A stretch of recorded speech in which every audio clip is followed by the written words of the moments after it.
Hey guys, welcome to this quick tutorial where we'll explain how you can fix your Chime card if it's not working.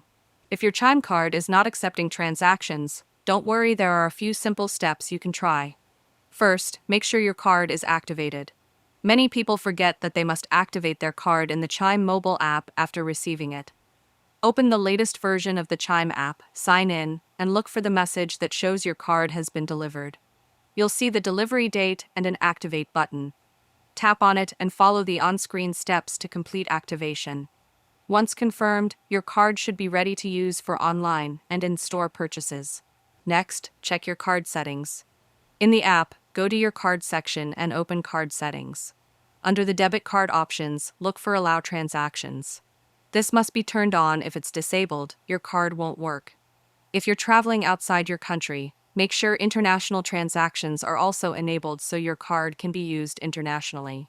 After that, make sure you have enough balance in your account. Just go back to the home screen and look at your available funds. If needed, add money to continue using your card. If you've activated your card, allowed transactions, and have enough balance, but it's still not working, the best option is to contact Chime customer support. They can help troubleshoot your specific issue and guide you on what to do next. And that's it. If you found this video helpful, consider giving it a like and subscribe.